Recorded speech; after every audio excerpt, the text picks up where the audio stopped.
For February the 26th, 2021, we talk about Bowser's Fury, Fuser, and we ask you to pitch some game mashups. Welcome to Level 361.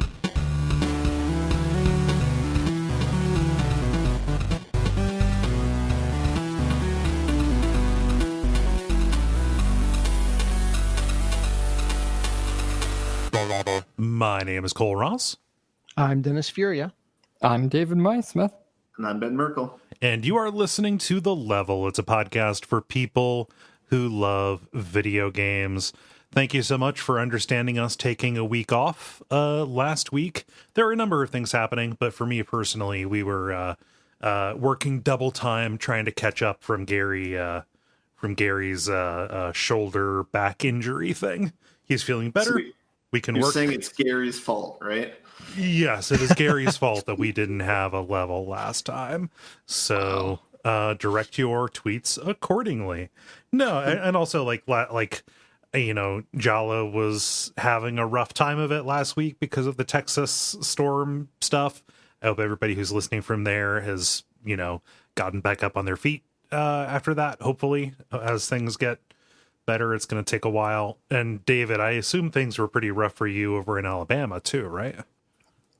Yeah, I mean, not nearly as bad as Texas, but we definitely got some pretty significant ice, and the main kind of street through Huntsville was shut down for a bit. So okay. Yeah, it was a little bit hairy. Yeah. How have things been for you other than that? Like what you've been up to? Not a whole lot. A lot of martial arts, a lot of being inside because this is still 2020. Right. Yeah. Even if you are in Alabama. Yeah, exactly. Well, no, this is still 2020.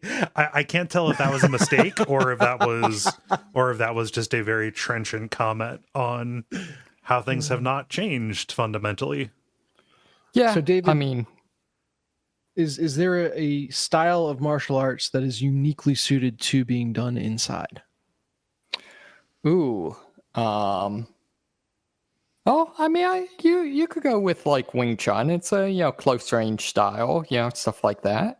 Yeah, I'm looking for anything that is like heavily centered around like slamming cabinet doors into people's faces or that sort of thing. Okay, so like Uncharted Fu.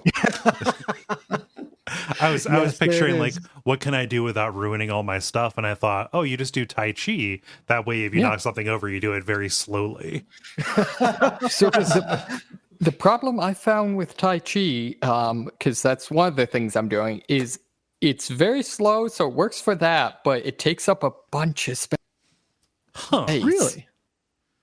Yeah, because, everything, stepping with everything, so like I keep having to like do a couple moves and then kind of backpedal a bit. I guess I always pictured it being in your own footprint, I guess.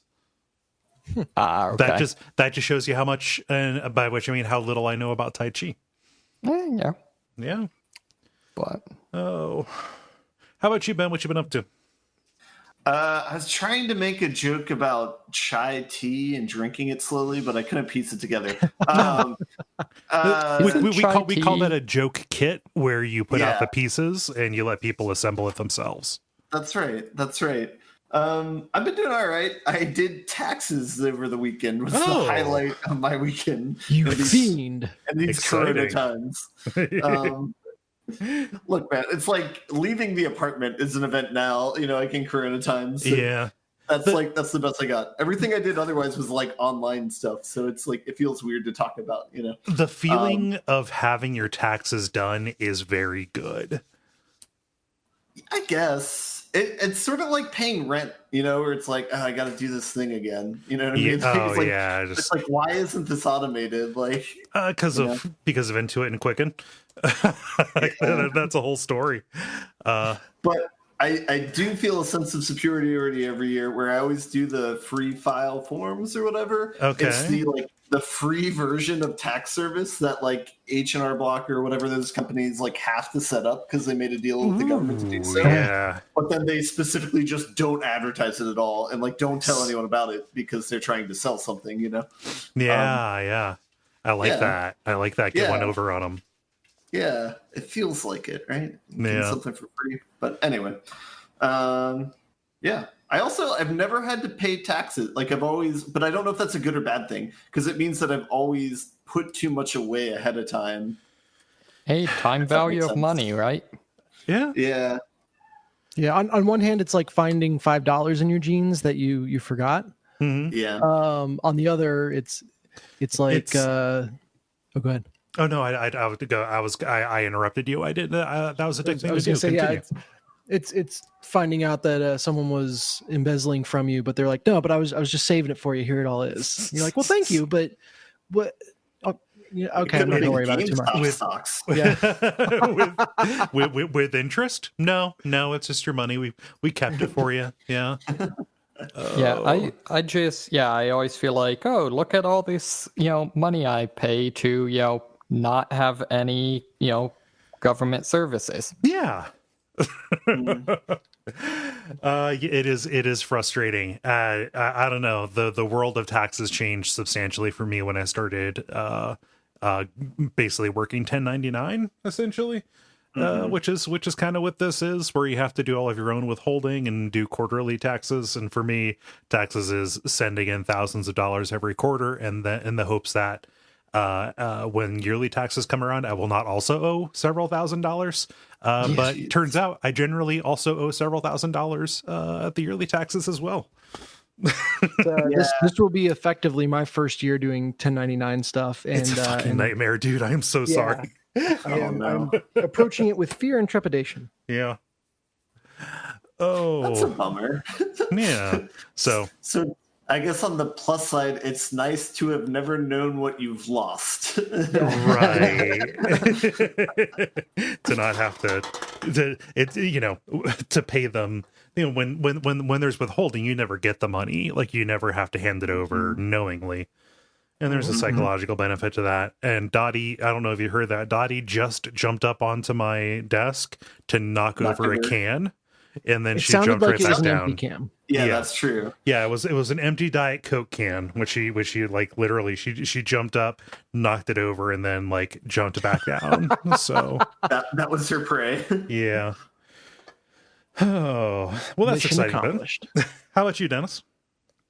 Gosh, I had my life flash before my eyes before starting the podcast, so that was fun. What happened? We were hanging out on the couch, just in the living room, and at this point the older boys are in bed, and it's just me, Jen, and Barrett.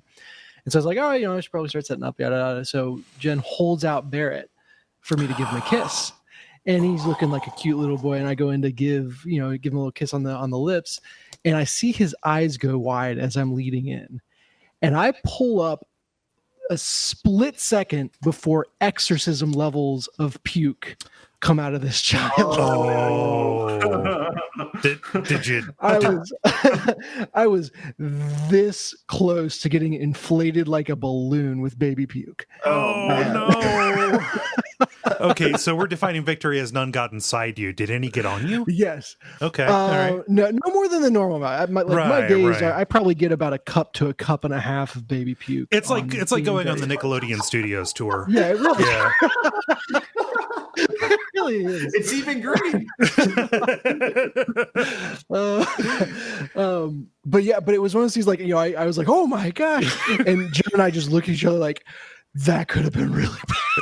Oh, but you are aware you've been on this rodeo 2 times before. You know what that look in the eye is. If that was kid number 2, I would be still sputtering up puke at this moment, and not my own. Fucking which is yuck, crazy, dude. That's awful. So it's a good thing babies are so cute, because they can be equally as gross as well. Yeah. But yeah, so dodged a bullet before coming on the show here. Wow, that's really gross, Dennis. That is very gross. You're welcome for that image. You know what? For all the ways that your life could have flashed up before your eyes, or all the ways that could have happened, I'm glad that that's like a low danger situation comparatively. True, yeah, I thought like you lost control of your vehicle. Like, no, yeah, tree fell through the house. Or, yeah. My life as someone who has never ingested someone else's puke flashed before. Right. Oh no. But hey, I'm still got that life. Yeah. Congratulations, for real. But I still have the adrenaline going is the thing. So yeah. That'll make for good content. Oh, and I got nothing. I literally just been working and playing games because Dottie created the news for you. She did, yeah. No, she knocked over that can, and you're gonna hear her. She's taken to Dottie's my kitten. She's 7 months old now. She's a fucking cat. She has taken to like scratching at the base of the windowsill. Like she's going to do it now. You're going to hear it. I'm trying to stop her by distracting her with a laser beam, but she is getting less responsive to that. Yeah. So time to switch to squirt bottle. No, I don't want to squirt her. That would make me feel really bad. Also, like there's lots of like electronics here. I don't want to risk ruining something. Yep. Good point. So I'm just you're just going to hear that scratching every once in a while.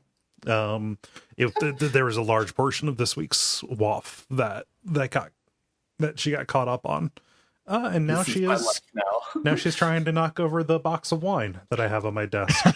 Oh man! So she keeps on. She's mad that the Diet Pepsi was empty. Yeah. No, she keeps on because both cats are always interested in whatever I'm drinking. If it's an open cup, if I'm drinking wine. Dottie specifically, because Greta knows better. Dottie will go up and then just get a big old whiff of it, and then she gets a yucko face on her. And yeah, that'll teach you to sniff my cups. But yeah, that's just cat shit. That's not news. But nothing's happened because I've been locked indoors because we got a lot of snow up here. Oh yeah. Yeah. How much snow do you guys get? We got about a foot at the beginning of last week. I've got to know who went on a hike. I didn't. Oh, David, did you go on a hike? Come on. Not this week, and weekend before last I did. I failed to as well. We talked about that last time, didn't we? We need to change that episode title now because it's I Do Hikes. So now we make it singular. I do hike. Well, if you said yours was a week and a half ago, then I think we're covered, right? Yeah. I think my joke callback retention is probably an hour, maybe not even a week. So. Yeah, that's coronavirus right there. Maybe. Oh, geez.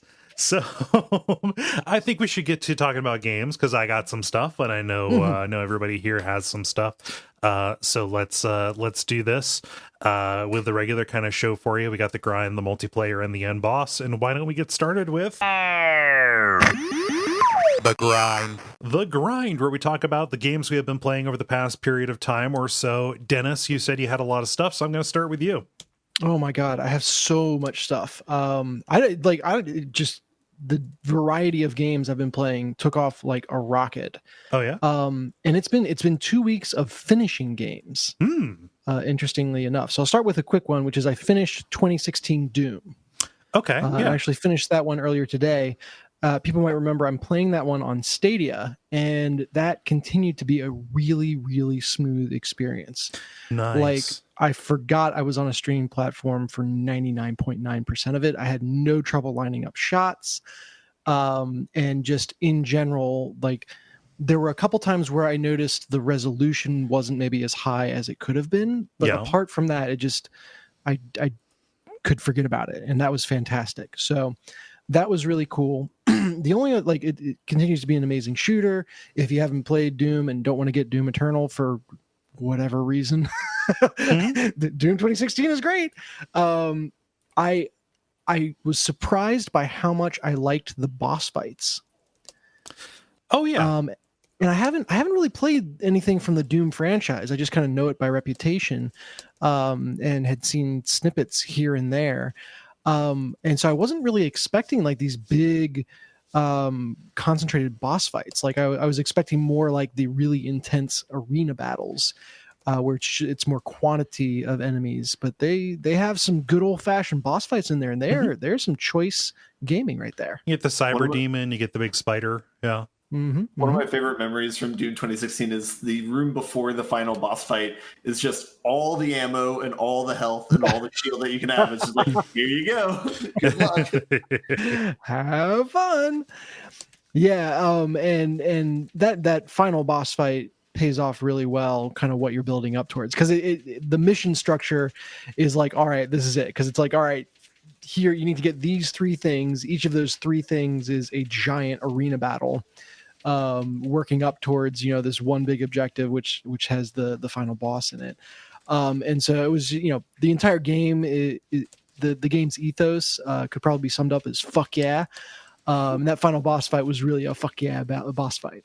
So I mean, and you end up not you end up really not liking the person who is your final boss fight too. So it feels pretty good to take that person down.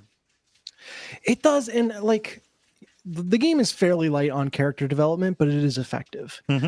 I was expecting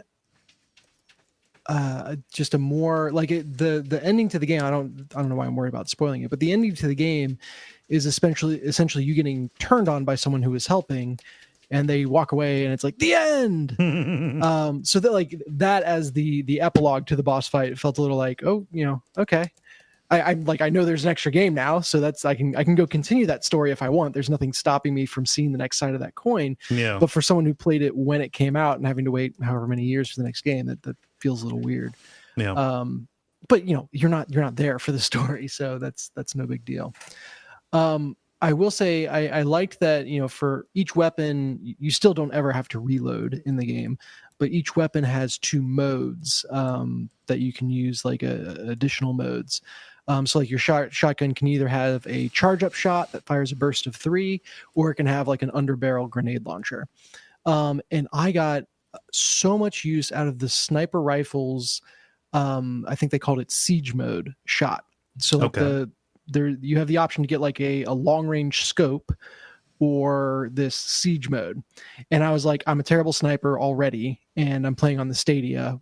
I should go with the siege mode. Otherwise, I probably would have been like, it's a sniper rifle.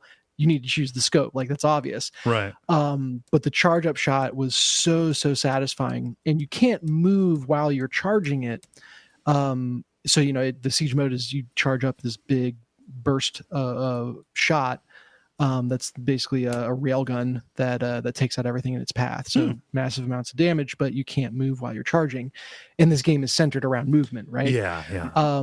And so it became the game of like jumping in the right direction and starting to charge while you're jumping. And anyone who's played Bastion from Overwatch knows exactly what I'm talking about. It was that feel in the game. And so I got very good at that. It sounds like the Spartan laser in Halo too. Yeah, it got some in common with that.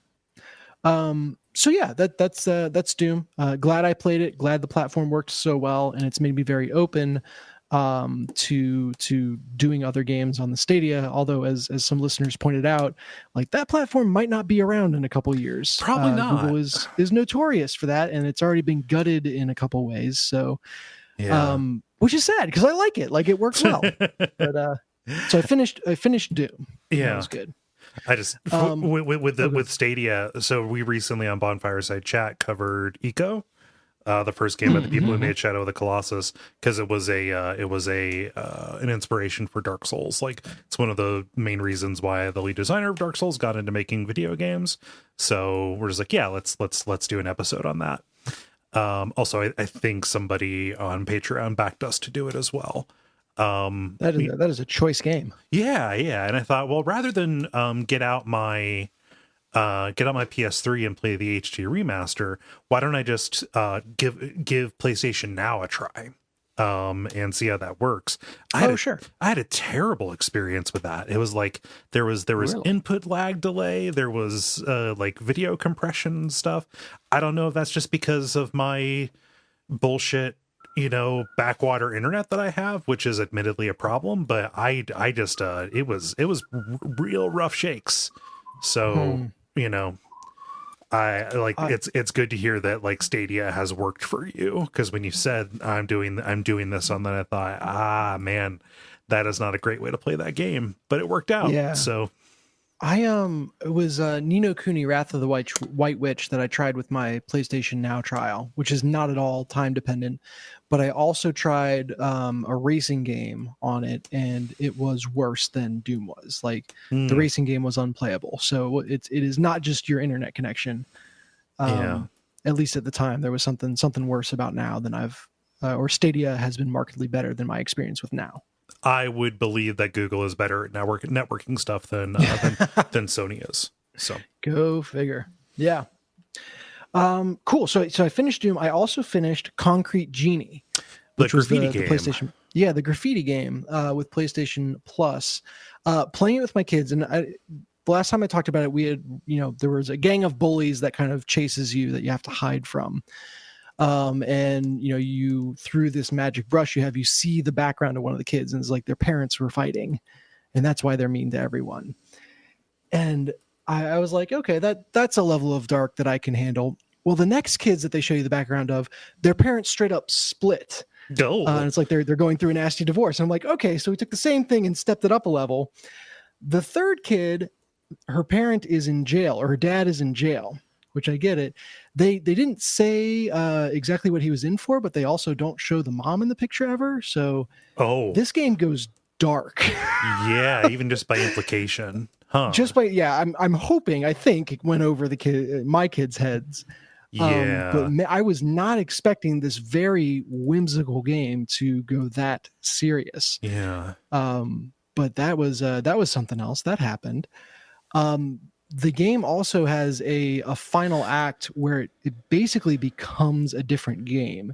Mm-hmm. And if those three kind of kid situations seem dark, like the entire game takes on that level of darkness as stuff in this fishing village you're trying to bring back to life gets really, really messed up. Like as close to a horror movie for kids as you can get. Wow. So I'm more intrigued by this game now. Yeah, it gets hairy. Like, again, I don't want to spoil anything too bad, but like stuff starts getting out of control, and everything that you've been doing that you think is helping just turns out to be like really, really bad. But for that thematic turn, the game also basically mechanically becomes a completely different game in the final act, which is really, really surprising. How successful is it at doing that? Not that. So I think that's a tough trick. Like I can think of one game in the past like 5 years that has done that inside, and that's a rare thing. Yeah, and that is a final level, we'll call it, in a game with a lot of levels. This is like the final quarter to third of the game. Oh, yikes. That it's something like they introduce all these new systems, all these new controls, different objectives than you've had the entire game. So the entire game you're trying to beautify the town with magical art, and there's not combat of any sort in it. The final act of the game is very combat focused in almost like a Monster Hunter kind of way. Yeah. So this is the spoiler alert. I don't think anyone on the show cares, right? And anyone listening who does, skip ahead 15 seconds. But the genies turn evil because of how dark everyone's past is, and like start terrorizing the town, and you have to like round them back up. Are they just like humanity is not worth saving, or what? Just everyone's negative emotions turns them evil. Oh, it's like a Ghostbusters 2 thing. Yeah, it is. It is nuts. Important life lesson. Yes. But like then there's combat, and essentially you have to fight them with your brush as if it was a sword. Then they get to a point where they're tamed, and you have to like reel them in, and that like the combat system is awkward. The reeling in is super awkward because the mechanic is like if they get too agitated, you have to stop moving towards them and just wait for them to get calm so you can start moving towards them again. And anytime in a game where the mechanic is like do nothing for a period of time, that's not a lot of fun. Yeah. And so it felt like more of a chore to finish off these big boss fights than it was anything kind of interesting or emotional, which I think the game was going to. I mean, you're in the game because you want to make fun pictures using the creation engine. Like, Yes, don't let me fight these kids' literal inner demons. Like Yeah. that's not what I'm here for. yeah, like So maybe force me to join all the murals together or something like that. Like weird. yeah, Yeah. and the arc ends as you would expect. You befriend the kids that were bullying you, and you pull together with the power of friendship to ultimately turn the genies back to their friendly state. That's awesome, but the Can you path ever they look take, at them the same way again? these kids are all going to have serious issues that they need to work through. Because they were attacked by monsters. Yeah, like literal monsters.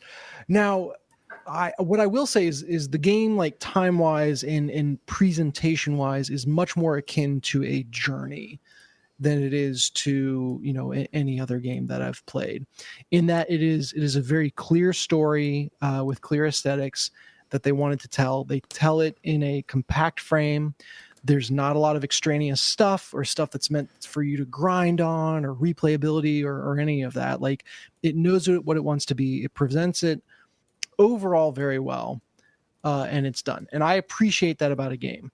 But it does that in spite of its final act, instead of the final act being an exclamation point on something that I found really fun and charming in the first 2/3 to 3/4. This sounds kind of similar. I remember there being a similar arc with your experience with Gravity Rush and Gravity Rush 2.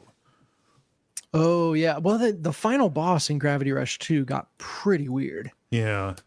It was that was out there. I remember that being a whimsical start, and then it just got it got weird and dark, which isn't necessarily a bad thing, but like you came into it expecting it to be a thing that would like be good to play with your kids, right? Yeah. That's a good connection. I think it's almost like it was more permissible for Gravity Rush to do it because the anime setting, I was more on board for over the top crazy twists because that was kind of the convention of it. Yeah.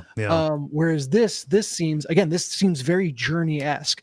So imagine if, like, in the final act of Journey, instead of what actually happens, like you grew a sword and had to start hacking through all of these darkness creatures, and I got a little Doom in my concrete genie, I guess. It's a part of the journey. It's attacking things backwards.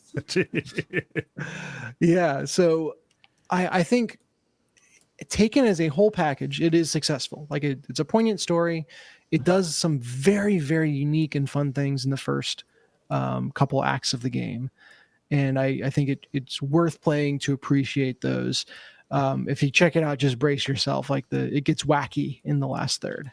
Yeah, It sounds like it's like the opposite of Inside, where the ending pulls it down instead of elevating the material. Yeah. But it almost feels like Inside levels of like craziness going on. That said, there's some really interesting things they do. So when the monsters turn evil and dark, they actually come out of the walls. So for the entirety of the game, your concrete genies are these things that you've painted on the walls, and they can only run on the walls. Well, when they turn evil, they suddenly come out and are in 3D space. And so they you design these monsters on the walls, and the game programmatically turns that into a 3D model. That's actually that comes out. Oh, nice. It's really cool. Yeah. If only it wasn't portrayed as this like horrifying thing, They should. Well, I want to design friends, not think my murderer. Yeah. Why is It's this just not like trying a to Silent teach- Hill game? Honestly, there's a take of this that would be excellent as that. It's not like, it's almost like pick a lane, like be that from the start, and you've got an amazing game. Be whimsical all the way through, and you've got an amazing game. It's just this final act rail jump that's crazy. Yeah, I heard David trying to say something. What you gotten in with?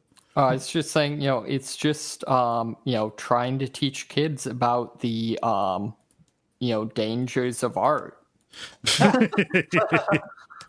Be careful what you create. If for you start with art, and the next thing whatever you painted is trying to kill you. Yep. Oh man, next thing you know, you're on fire. So there's a couple cool tricks like that. Like the 2D to 3D model trick is cool. And then the thing I noticed, and I probably could have easily missed it, is the genies will subtly play with the stuff you paint on the walls. which is just a really nice touch. So like there's basically a plant that's got a light bulb at the top of it that I painted, and this is in the final kind of set of items that you can paint with. And the monster just like casually walked over and plucked out the light bulb and started tossing it around. I'm like, oh, that's so cool. And then once I saw that one, I noticed that all these other things that I've been painting, they were interacting with in these very cute and non-obvious ways. So that's nice. Between that and the 3D models, there's just so many cool ideas there. They went a little too dark with it. Just used it for weird and cross things. Yeah. Mm-hmm. Mm-hmm. Huh. Yeah. So that's Concrete Genie. I recommend you checking it out. Just brace for the turn. Yes. Good to know. Yeah. We also finished Origami King. The Paper Mario one. Yeah. Yep. Which was also excellent. Fun all the way through. The ending multi-stage boss fight. Did it justice. They fit just about every RPG story conceit imaginable into the final cutscene, though. Oh yeah, like they try to do so much with that ending. It's all who the villain really is, what their motivations are, explaining away those motivations, redeeming the villain, introducing a Deus Ex Machina to set everything back to the way it was, but making that require a pointless sacrifice, which is like, it's like, oh, but I'm going to have to die for this. And it's like, wait, do you? Like, I can think of several ways that you wouldn't. It's just like they threw everything into that final cutscene. That is a hallmark of any of those games, is a kind of self-awareness about the kind of story that they're telling. Yeah. And it made me realize, I don't know the last time I've seen the end of an honest to goodness RPG. Eventually they don't exist. Yeah. Like literally the only other one I can remember is Final Fantasy X. Like I know I saw the end of that one. Yeah. Oh, just a game that came out 19 years ago. Yeah. Yeah. Yeah. So I've had my bi-decadual RPG ending, I guess. Yeah. It's fine. And it was fun. Yeah. So those are the games I've finished. And God, there's a lot more that I've been playing that I haven't finished. But I think that's worth me stopping there. Okay. But there's a lot more Nintendo goodness that I'll talk about next week. Cool. Let's throw over to David. What you doing, David? What you been playing? So been playing a couple of things. So they had the Chinese New Year sale on Steam, so I picked up a couple of things on that. Picked up a game called The Forest that I've been planning on playing for a while. It's a survival game. Basically, you're in a plane crash and you land on this kind of wooded island that is full of cannibals and mutants and stuff like that. And so you have to, go around and do the standard,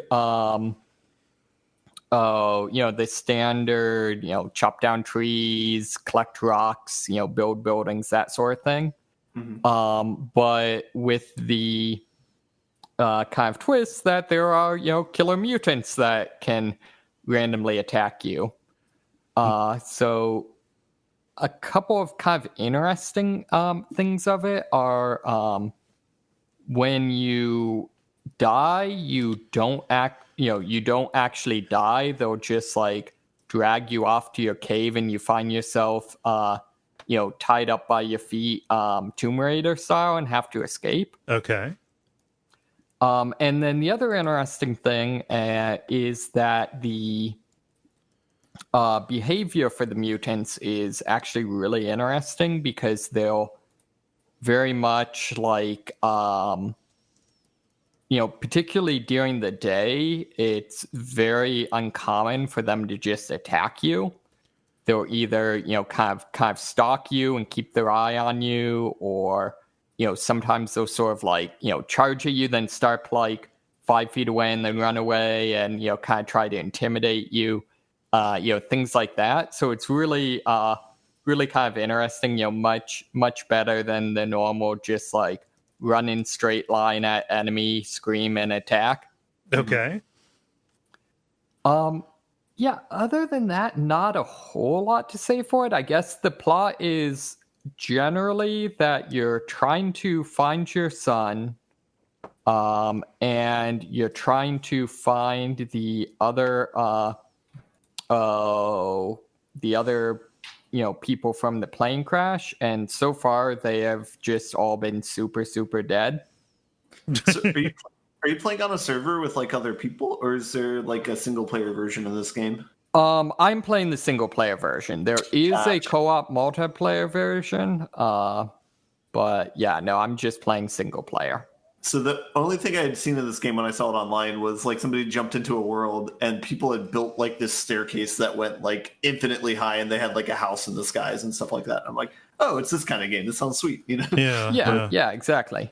I'm going with the slacker approach. I just the enemies can't swim, so I just build a houseboat, and night comes, and I'm just like, see ya. I'm doing the smart thing. I'm playing a different game. I'm playing the raft. Yes, exactly.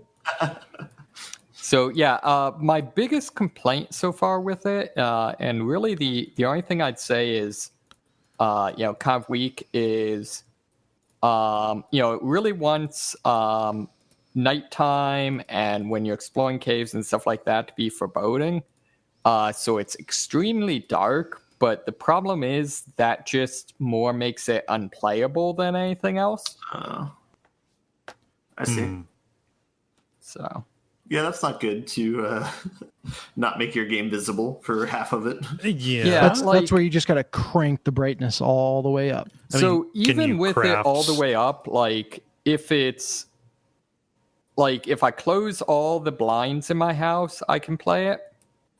Oh, weird. But the other thing, which is kind of cool as a concept, and sort of works, is if you use a torch or you have a lighter you can use for light, that sort of thing, that will light up your immediate surroundings, but decreases the total distance you can see. So you can see.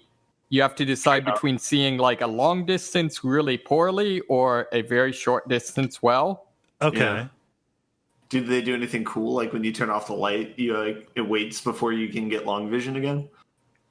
I haven't noticed that.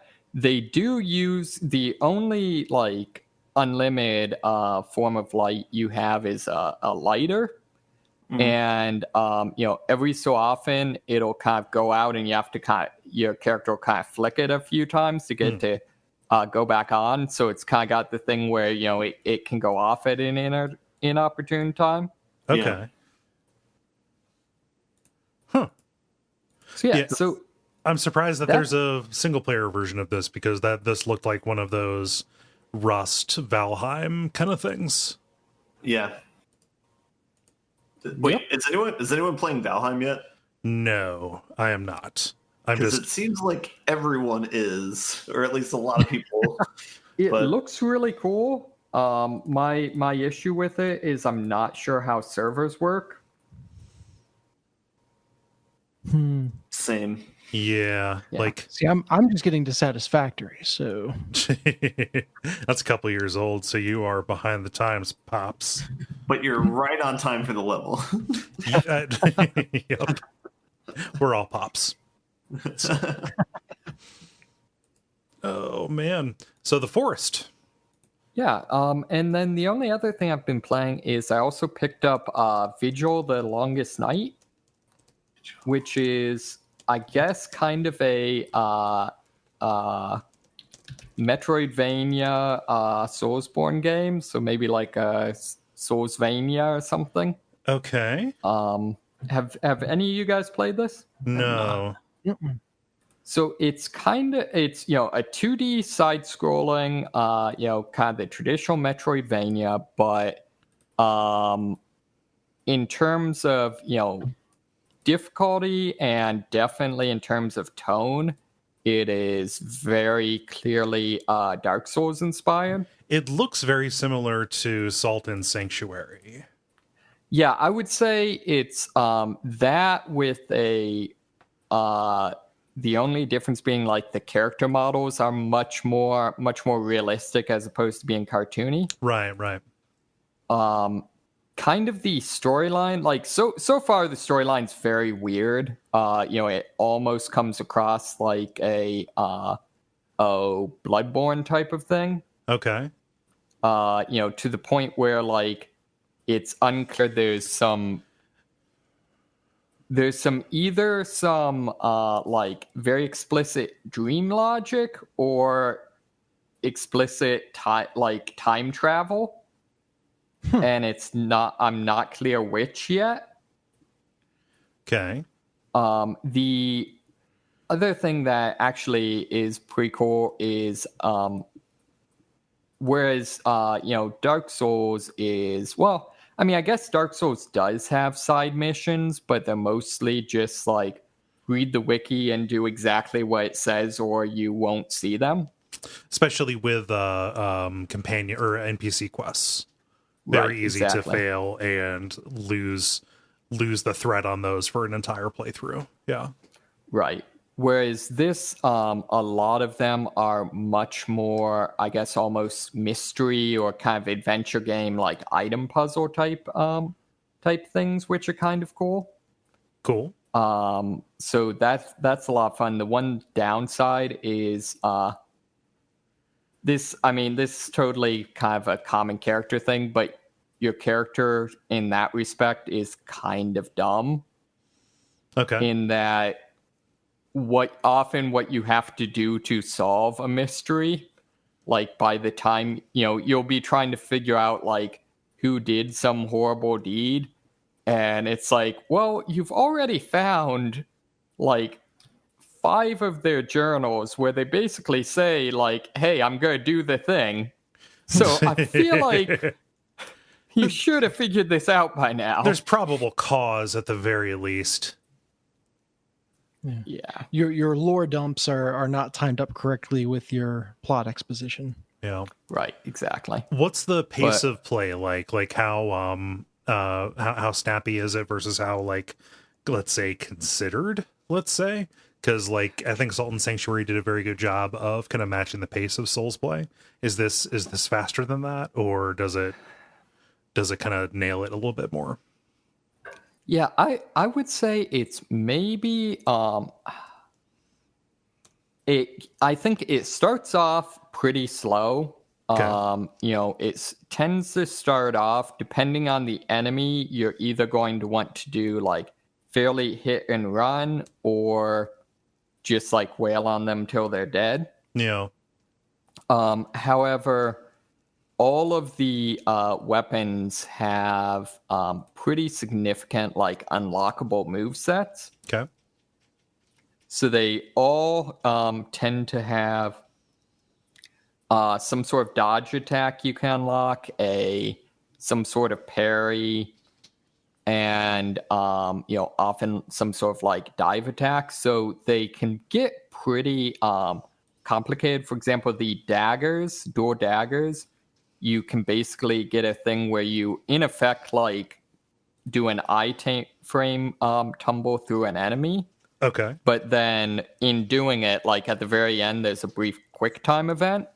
And so if you hit that, you'll then like tumble back through them and attack them again. And you can just keep doing this as many times as you can keep hitting the quick time.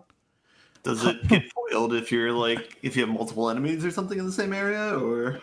Yeah. I mean, if you get hit or anything like that, but. Is there a stamina meter that gets in the way of you doing spammy stuff like that? Oh yeah. Cool. Yeah, cool. It's definitely a stamina-driven game. It's actually kind of interesting. You can drain the stamina meter, and then after that you'll get slower. And then if you then from that point it starts actually counting up. And if it refills, you keep using it, refills.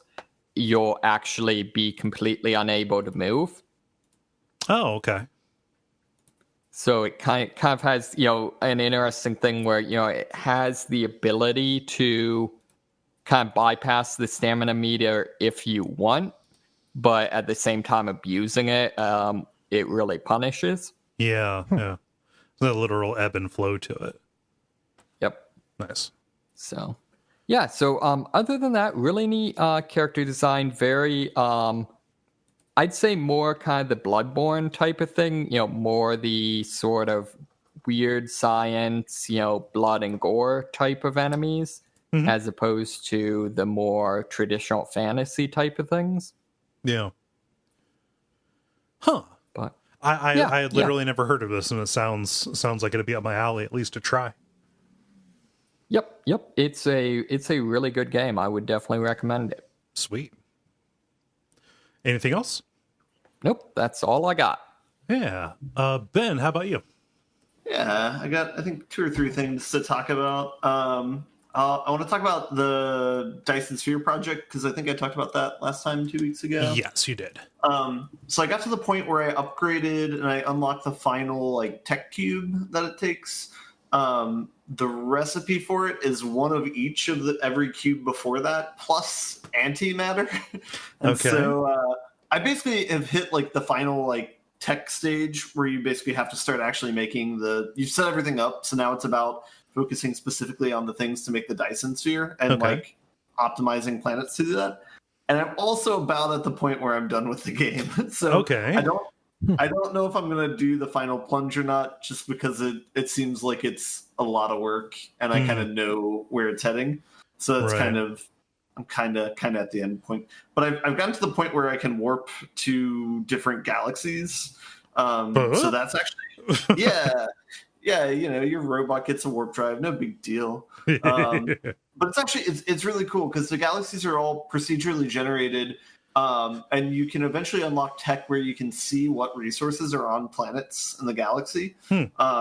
And so basically that's kind of what the game turns into is you have all these recipes for things, but it's kind of cool where some things will have alternate recipes, but it'll be more rare elements that are on, maybe 1 in 100 planets or something like that. And so you can kind of just scout out through the galaxy and try and find these resources once you get there. The thing that's really, really cool about it is it's all continuous, where it's to go to a galaxy, you literally just start pointing your character in the direction of the galaxy, then you hit the warp drive and you travel there in quote unquote real time. If you kick out of the warp drive halfway between galaxies and say you're out of resources, you're fucked. I don't know, you're gonna have to reload or something. Start a new on a different planet. Yeah, or just float in space for a really long time. Or as you said, just start a new planet and have to build back up something to get back.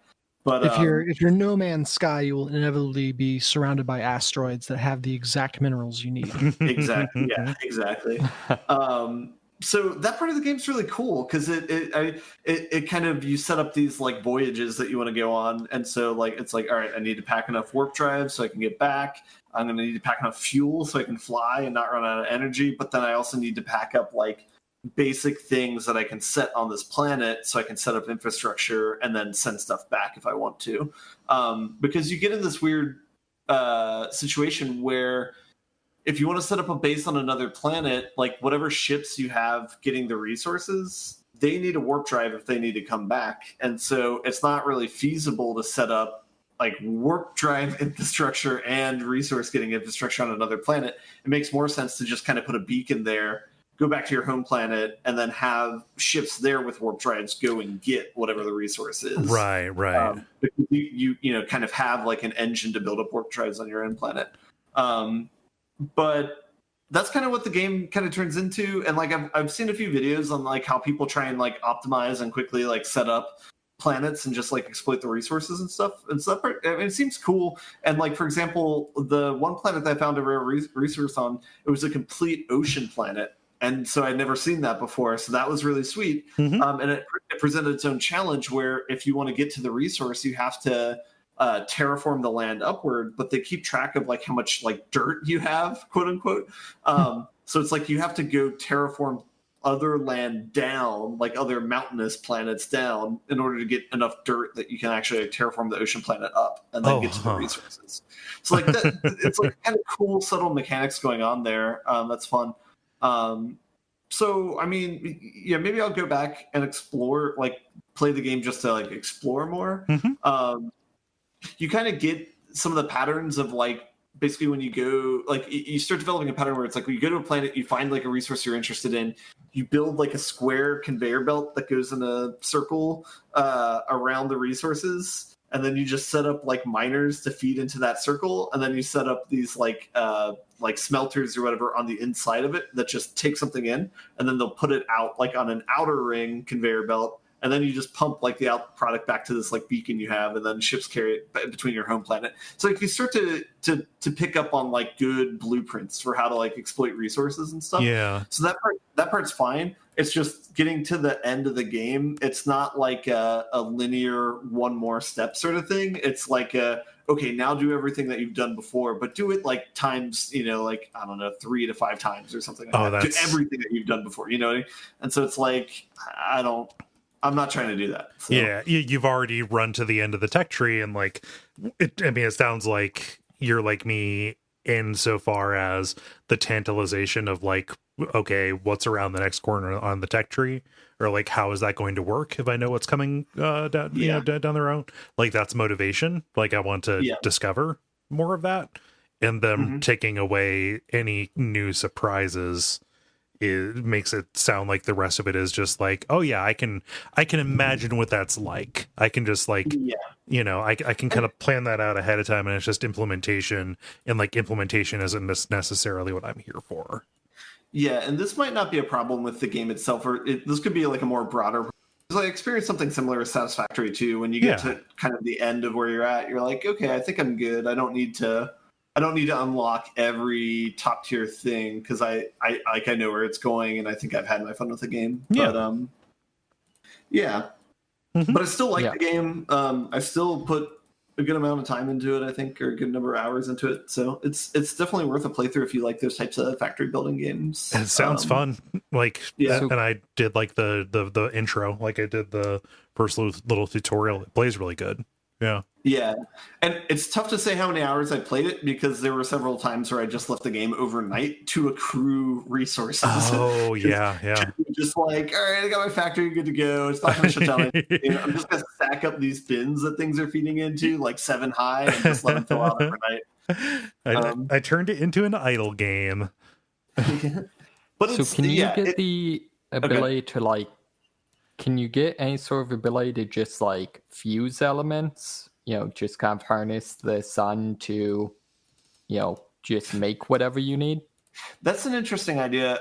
You don't use anything directly like that. They just have a lot of, let's just call them like gizmos for turning some things into other things. So to give you a rundown, there's like smelter, which is like an obvious like staple in any of these games, where it melts ore into ingots pretty much for whatever it is.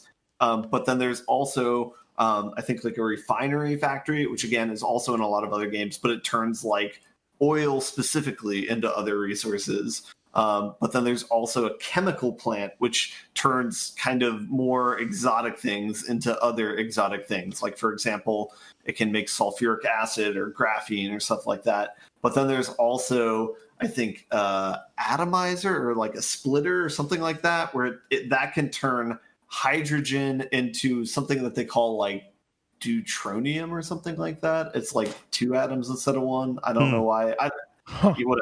But anyway, there's like a lot of gizmos in the game like that, if that makes sense. Yeah, there's a box with a wizard in it. And you feed resources in, and the wizard changes it, and then it outputs. So you just build boxes with wizards for the input and the output. Maxwell's Demon. Yeah. And it's, I mean, it's like they all have like slightly different rules, so it does, you do kind of learn a different like pattern with each one of them. They're not like completely arbitrary. It's not like it's random. This is just it's not like this is just another box just to be a different box to like make you have to work to get this or something like that. It's not completely like that. I was playing along. I thought that you were yes-anding me on the box full of wizards. No, sorry. I mean, no, describing it as a box full of wizards is pretty on point with what's happening. It's like, yeah, it just builds this somehow, whatever. Yeah, it's like that. Who was the author that said, any sufficiently advanced technology is a box full of wizards? Magic. There is one cool tech that you can get to in like mid game where you can build things to extract resources from gas planets, and so you literally like fly to the gas planet and you can like plant these around the equator of the planet, and it's the same sort of thing where you have to populate with ships, but they can send resources back to you. There's some cool variety with it for sure. Does it come with its own Lando? They even look like Cloud City cities. So yeah, they do not come with their own Lando, though, unfortunately. I guess that'll have to be DLC. But just in talking about it, I'm not sure what a solution is for how to make these games kind of more satisfying to the end. Yeah. I'm not sure. So it's kind of like a mixed bag. Yeah, I don't know how you stick the landing with a game like this. Anyway, yeah, because I think in part one of the things they're trying to do too is like you want to kind of reward players, or you want the players to get to a certain level of optimization with their resources, but it's one of those things where it's like you understand how to play the game a lot better after playing it for like 50 hours or so than you do at the beginning, and so at a certain point, if you demand that people have made good choices the entire way through the game, then you're asking them to go back and like clean up their entire base and rebuild it. Right, and that's, to re-optimize. Yeah. And so I think if I were trying to design the game, I might just bring down the threshold for that a little bit lower, and then just block it by like tech or something like that, and just say cheat codes, bro. Yeah, no, I don't want to do that. So, it strikes me that, I mean, saying you need a more bespoke ending or something to cap it off feels a little bit like complaining that there's no point in climbing up a mountain if someone hasn't erected a shrine to visit at the top,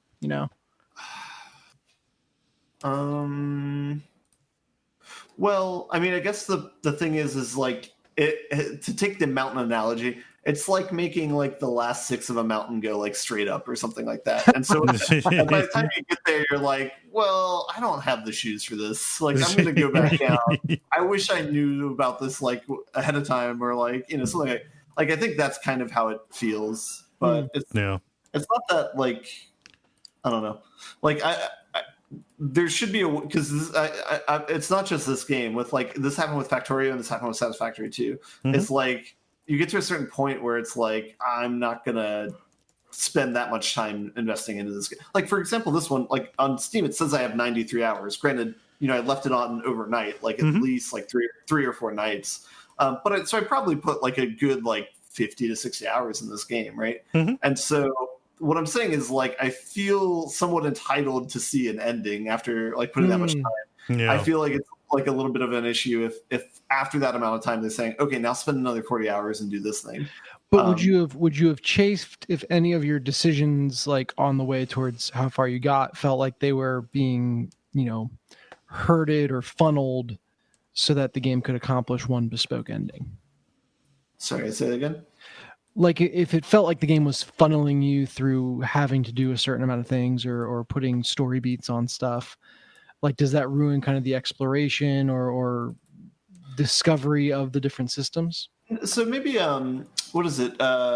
Subnautica is a good example of this, right? That has like a tech tree that you have to go through, right? And that has a satisfying ending, right? You have a clear mission with that. You're trying to build a rocket to get off the planet that you're on, right? And that's something that you can actually achieve in the game. Like the tech tree doesn't like go crazy out of control and be like, all right, another 40 hours to build that rocket sort of thing. See, Subnautica was actually my example of a game that did what you're talking about. Like I got to the end where they're like, all right, and now get 50 of every resource or whatever, and just noped out of it. No, it wasn't that bad, but I know what you're talking about. They asked for like 5 different resources that they had never asked for up until that point, and so that felt really bad. But spoilers for Subnautica, they mitigate that because the place where you're at the ending has like 4 different portals that go to where those resources are. And so once you realize that, then it's like, okay, I just need to walk through these and pick these things up. But without knowing that, it feels very bad, especially because you might have run into one or two of these resources in the game, not knowing they're valuable because nothing had asked for it before, and just thrown it away. And then you see that at the end, and you're just like, ugh. But so I know what you're talking about with that. Yeah. Anyway, I kind of want to move on because I have two more things to talk about. But, okay. Yeah. Other game that I've been playing this week, I've been playing a lot of chess and doing chess puzzles.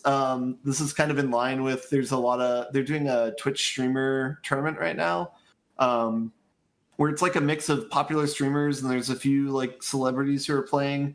I think the celebrities are like Logic, the rapper, and Dwight from The Office, Rainn Wilson. Yeah. But they're playing against other people who are like popular streamers. And yeah, so it's just like a tournament. People are commentating on it. So it's just that's kind of like got me back into chess a little bit more. Plus, I have a couple friend groups who are playing it. So I splurged and got a chess.com membership, which I think is like $5 a month, that's a big deal for me. I usually don't like spending that much money, even though it's whatever. But that gets you can do like unlimited puzzles, chess puzzles. You can have unlimited analysis play throughout the day. So that's kind of like what you're getting with it. Anyway, there's not really much to say about that. This is an old game. It's chess. Yeah. When was the last time the chess meta shifted? I feel like they need to patch something. I feel like that is. Where are the new pieces we were promised? The new pieces. Current chess is actually a variant. So I think someone made a joke about this online where the pawns being able to attack diagonally was the last time the rules changed. But is that right? Was it castling and en passant? Yeah. I don't know. Yeah. I'll Google it. As a kid, my mind, the first time I realized like every season they slightly changed the rules of football and baseball and all that stuff was completely blown. Yeah, no, it's like, well, what's the point then? Everybody's playing a different game every year. Oh, I don't want new football. I liked old football. And what's with all these pads? And why can't you body slam people anymore? Sorry, I turned into an old man. Wait, we're all pops.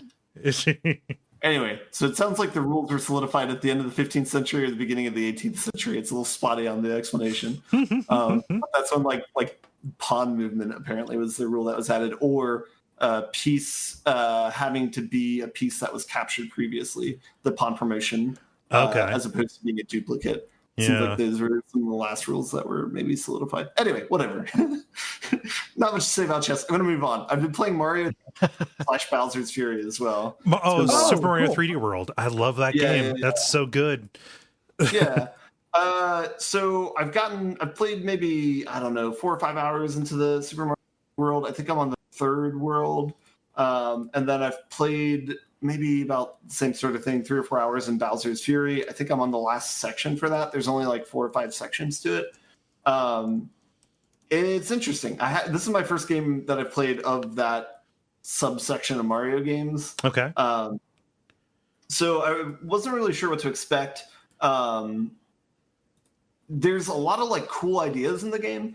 It's a little bit spottier than Odyssey. Like Odyssey, it's like every world had like a jaw-dropping moment, it seemed, or like there was like a lot of like wow factor in almost every level. There might have been maybe some drop off in like the last third or something before the final climax, where like some of the maps are like, all right, let's just get through it or something. Mm-hmm. But in this one, it's probably like maybe like 50-50, where it's like half the maps you play are like have something really sweet going on. I'll give you a small taste. I guess on the second world, there's one level where it's like there's a double cherry thing that you can pick up.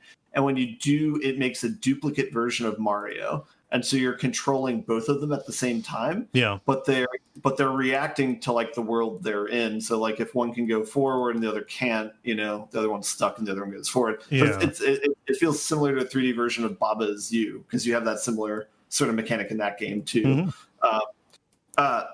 It's really cool though, and that it's like really good level design for that one.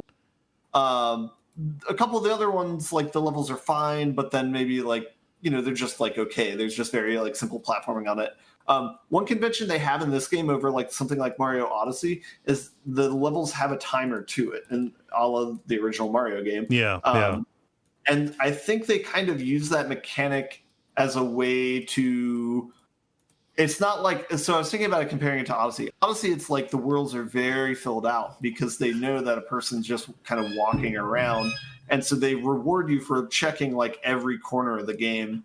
3D World's a little bit different, where it's kind of like set piece to set piece to set piece strung along, and it's like you're not really encouraged to like dawdle too long in an area because you got a timer. Mm-hmm. So there might be like a small Easter egg, but it's not like they're trying to get you to stop and explore like these large sections of the game. It feels much more linear. Where it's like courses, like a kind of a more classic, like a Mario 3 versus 64. Yeah. And so I'm not sure. Since this is my first game in the series, I don't really have kind of expectations of what the game should be like, I guess, or like so it's like I'm not sure if it's a good trade-off, like how the game is made, but maybe some people really like that format of just like trying to get the best time or something like that if they want to do like a racing aspect of it.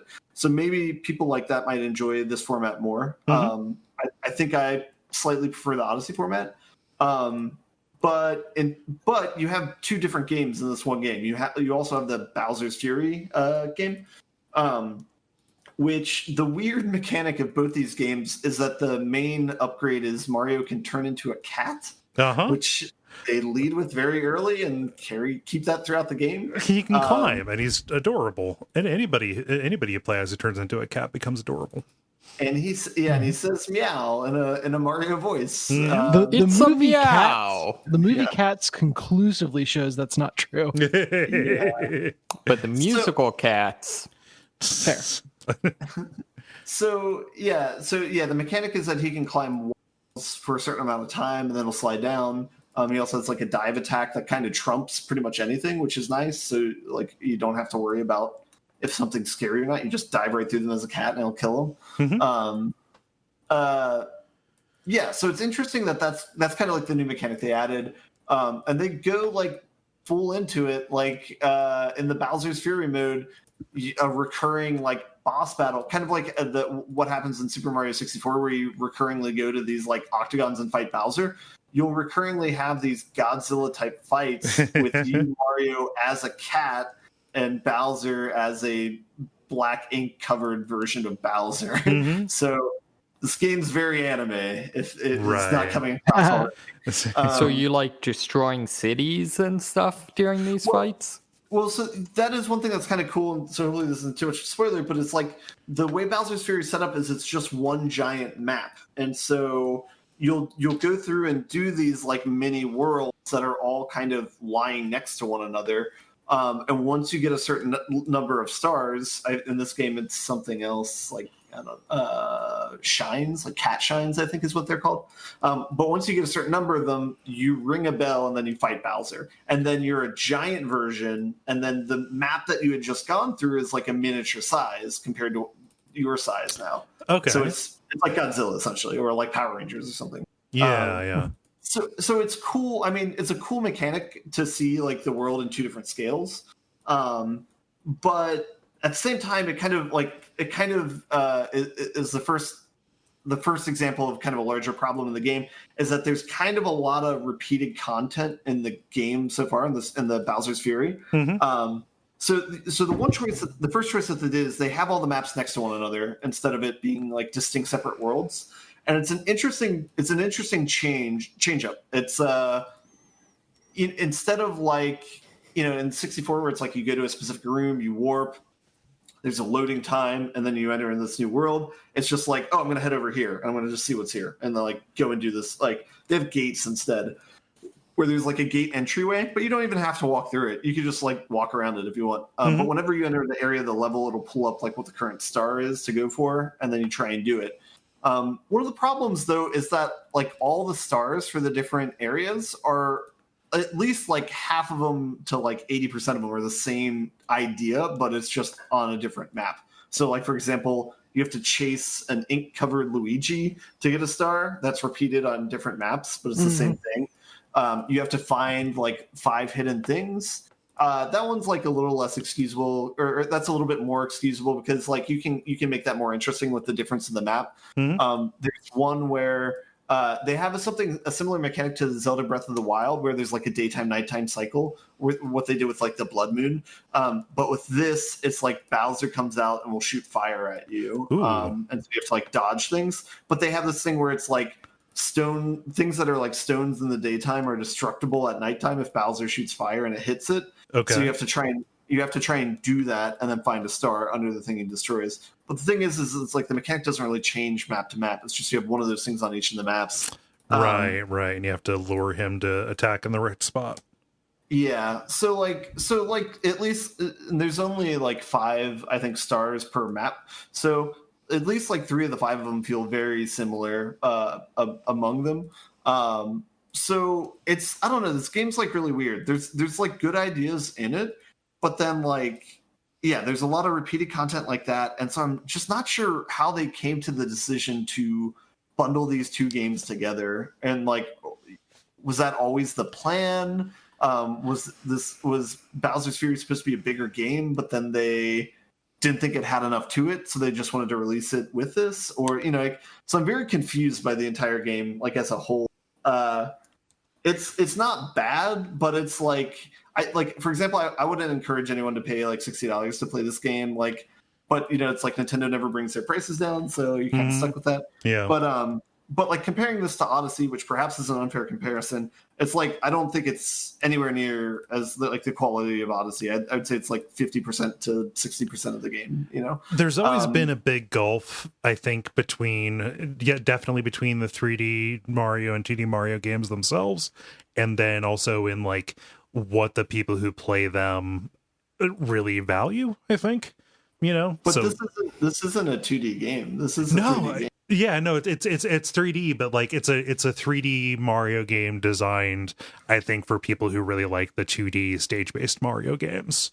I see. I can't speak to Bowser's Fury because I haven't played that, but like as somebody who played and really enjoyed the new somebody who played and really enjoyed Super Mario 3D World on the Wii U, I can speak to that, where just like that more compartmentalized, almost like challenge speed map kind of thing that works for me. I think a lot more than the open world Mario Sunshine, Mario Odyssey style thing. So like a lot of the stuff that you're kind of saying as negatives are things that I'm like, yeah, no, like I would be like into that, because I'm not so much into the spectacle stuff in Odyssey. Yeah, don't get me wrong. There are some really, really good maps in the Super Mario 3D World, and there's some like really good ideas in some of them. It just seems like a little bit, I guess, sparser. But again, it could be an unfair comparison. Odyssey was a really, really great game, So I think it's weird that they made something new in Bowser's Fury, because I mean it's still in the control scheme of Mario 3D World and using a lot of the assets. What I would almost prefer is do Super Mario 3D Land and 3D World as a combo re-release, just because like 3D Land is really good, and that is a game that, as the 3DS falls out of production, is going to be harder to play on its own, So like, yeah, it's all these games are like in these really weird nebulous areas where it's like, you mentioned like the moveset, because the moveset in both of the games is the same as what's in Odyssey, where you can do the control B jump where you roll, you can do the ground pound into a jump, you can dive in midair. You can't do any of the hat mechanics, but like but you can do that in both versions, both the 3D World and Bowser's Fury. The only difference between them is like the time limit, exploration versus time limit race style, and like more of a fixed camera in 3D World versus free range camera in Bowser's Fury. So I wonder if Bowser's Fury was like included as like a nod toward people who are more used to the kind of coherent structure of the 3D Marios, possibly. Yeah, it just feels funny because it's like none of these things between the two games that are in here and Odyssey, like none of them feel vastly distinct from one another. It's just like yeah, so it's like, you know, in terms of like gameplay and stuff like that. So it's just these like weird kind of game rules that they've made around, like, you know, the same Mario mechanics and stuff like that. But it's not like distinct enough. You know what I mean? Yeah, Like just making it like time based and fixing the camera doesn't make it feel like a distinct game from like the Bowser's Fury. Yeah. And so then it's like, okay, so then what are you accomplishing with just adding that piece to it? I don't know. All this said is maybe this is just a game that's not for me, and maybe like some people really like the racing part, and that's their bag, and so this is like everything they want out of it. And so, yeah, if that's the case, then cool. Nice.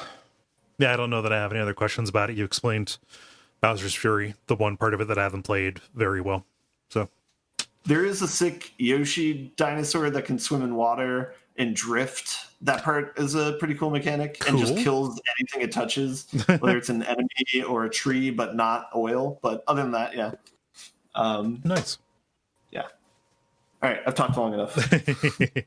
I'll do mine. I've got two. The first one is one that I will not recommend, and the second one is one that I will recommend. You want the good news or the bad news? I've streamed both of these. The first one is called The Shore. Yeah. This is a first-person horror game done by a small development team, I believe, out of Greece. I was I became hipped to this because like screenshots of it were going around as it was in development, and it has very striking imagery. And what I concluded as I played and as I streamed this was that this is a studio that has extremely talented artists, and I'm gonna I sound kind of catty here, little else. So, I mean, the programmers could be good too. It's just that the gameplay did not look fun. The gameplay was not very fun. So the idea is that you are this fisherman who has washed up on an island that is very strange. You are looking for your daughter, who you shipwrecked with, and this is an island that happens to be kind of a playground for Lovecraftian beings. Like literally, you know, I'm not going to spoil all of them, but like, if you can name a big, you know, great old one, or, you know, outer god from the Lovecraft pantheon, they are probably represented here in some way. So the majority of the game takes place as kind of a walking simulator, as you are going around the island and looking for items and, you know, trying to trace down where your daughter has gone. And you're solving puzzles like in these ancient ruins and stuff like that. And you are unlocking and releasing these extremely large monsters that are like one half of the highlight of this. Like the it's very rare that you see it's rare and eerie to see just like a gigantic beast like this. You know, you don't fight it, it just kind of moves, but it's very strikingly designed. Like, and it hits you, you know, pretty early on. You're looking out at the water at what appears to be like a monolith, and when you solve the puzzle, you think, okay, like maybe the monolith is gonna like shine a light or something like that. No, the monolith gets up, it has 4 legs, and you woke it up, and now it's gonna start walking around the shore of the island. Oh shit. It looks very similar to the aliens in Arrival. Yeah, right. Some people said made comparison to Arrival in that. And there are several other very large monsters that are basically just scenery, but are designed very well. And the entire game is extremely atmospheric because of the presence of these ruins and these large things. And as you know, go into this kind of cosmic mystery, you're also like transported to these hellish other dimensions and like the insides of these large, you know, cosmic psychedelic beasts, and, you know, moving through them as if they were dungeons. All of this is good, what I've described here. Where it falls down is that they tried to make it a game and they didn't have I think the ability to do that with the team or the time or the budget that they had. And by make it a game, I mean they added stealth, pursuit, and ultimately combat, all of which is very bad and very trial and error based. When I say very bad, like a bad kind of jank, you know, like there's endearing visual jank or whatever. And in this one, it's like I'm trying to run away from these monsters that are chasing me down, and they move faster than me. That sucks. Okay. And also I'm like getting hung up on geometry as I'm running. Or like when you get like the artifact that will shoot out a laser and hurt the things that are chasing after you, sometimes it just doesn't fire. You know, as you're holding down the button. No. Yeah, just kind of a bunch of stuff like that. And just the overall fit and finish. There's just lots of places where things don't necessarily join correctly. And this is stuff that might be, you know, patchable. You know, I'm not going to say that the game is a lost cause or anything like that. But I think that, you know, the execution as it stands makes it very hard for me to recommend this. I walked into it really excited about it and, you know, wanting to give it the benefit of the doubt, you know, and I just kind of was left just being kind of meh, where I was very, you know, overawed by the visuals in this, and little else actually like stacked up for me. Yeah, there were a lot of dying grunt sounds made like in this session, which sounded like Kole's actual voice, so it was very confusing to watch.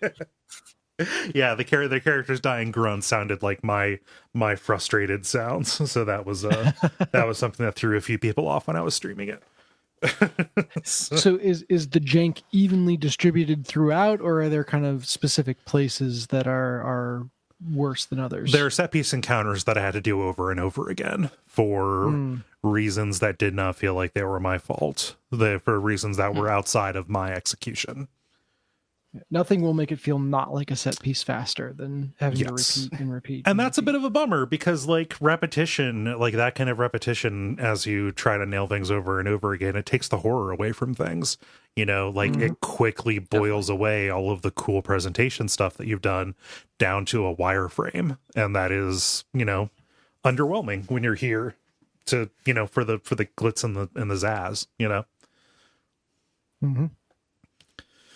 Yeah, so I was disappointed in that. I wanted to like it, but it just a thing that is really cool though, that was only barely on my radar. Well, first I want to ask, do you have any questions about the shore? I think we got it. Okay, yeah. The thing that is cool, it is a new-ish game by Harmonix called Fuser. Yeah. Really? Yeah. Harmonix has been doing really cool stuff, you know, since Rock Band. It feels like they've been a little bit out to sea, but like there's a VR game that they did called Audica, which is like Beat Saber but with guns, and you're like shooting targets and blocking stuff to the rhythm of the dance music that they bring in here. Fuser, it feels like Dennis, you'll know this, it feels like a digital version of Drop Mix. Yeah, I'm looking at pictures and that is very apt. Drop Mix being the kind of board game, card game, where you would take a card and you put it in the special contraption, and it read, you know, it would read the card, and each card like was a song, but depending on where you placed it, it would play a different track from that song. So like if you put it in the drum spot, it would play the drum or rhythm section. If you put it in the bass and the melody, etc. It would pitch shift everything to be in unison with one another. Yeah, it would pitch shift stuff, and it would also like beat correct it. So you know, stuff that was at different BPMs would be matched. So you were not necessarily worrying about that. You were just trying to like put together good mixes. I never played. That's really cool. Yeah, I never played Drop Mix, but it looked pretty good. Fuser is a very good kind of adaptation of that, where, you know, like I spent most of my time doing free play because I was streaming this, because one of my sessions of the shore ended early because it was just a short game. And so I fired it up. And it is, I know nothing about dance music. I really just was like looking at the tracks that they had available and thinking like, oh, I kind of know that one. I kind of know that one. Let's figure this out. Let's just kind of experiment. and I had a really, really good time putting together these mixes and like changing it up and evolving it as you go, like, you know, figuring out how to build up from just one instrument to all of the tracks going, and like knowing, okay, here's what's coming up in the vocals of this song. If I do a switch over on this, it'll probably really interesting. And also like just straight up like, wouldn't it be funny if, and you can just do that because they've got a bunch of stuff that is just built in for like, wouldn't it be funny if they've got fucking All-Star in this? Yeah. You know? Yeah. I think there's Never Gonna Give You Up as well. Yes. Yeah. There's a lot of meme content in the game. There's a lot of But meme. it's like, it's not only funny, but it sounds good. Yeah. I mean, like I got a lot of I feel really... like that's important for a music game. It is. Well, I mean, because they're doing so much on the back end to make sure everything is going to fit together. And at least in like the free play, you can modify the beats per minute, and you can actually like switch between major and minor key. Like everything is completely equalized. So all you have to do is think like, all right, the drum line from Push It will go really well with the bass line from Sitting on the Dock of the Bay, will go really well with Take on Me. Like, I have no idea if that would actually sound any good, but like you just put it down, and as long as you drop stuff on the beat, like as long as you make your switch over on the beat, if you're being graded, like if you're doing the campaign, like you will gain points by it. And if it sounds bad, you just wait for another bar to go by or another couple of bars, and then change the entire mix until it sounds good again. Yeah, you had a slow version of Take on Me at one point, right? Yeah, there's like this, the slow, eerie Take on Me was really good. Yeah.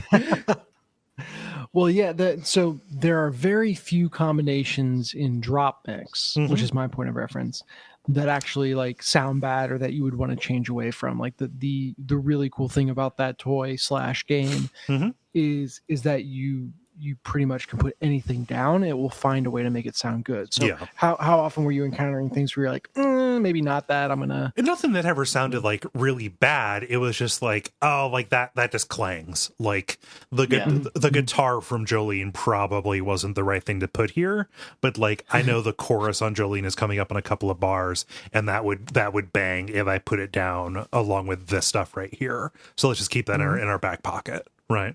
I think Rage Against the Machine had a hard time fitting in with some of the other. Yes, especially the vocal, but like the drum on Killing in the Name ended up working pretty well, right? You know, so it's just a matter of picking stuff out. And like when you're in the game, it's not like you select from every single one of the tracks that's unlocked to you. Like you have a box of albums that you bring in. I forget how many it is, but like in the free play, it's like you have 12 different albums that you can bring into you, or 12 different tracks, and like you select them ahead of time, almost like it's the cards in your hand, right? And then that's what you're playing with. And as you do stuff in the game, and as you do the campaign, you get points that let you unlock other songs that are in there. And there is like DLC. There are some DLC tracks that I want to get because there's cool stuff among them. And you can go look on the Wikipedia page where you can see what the DLC is. But like, I was just having a really fun time, like vibing with this. Like I was bobbing my head, and I was doing it on a stream. So there was a bit of a performative aspect. I was like, oh, I'm going to do this. And like, if this works, people are going to laugh in the chat.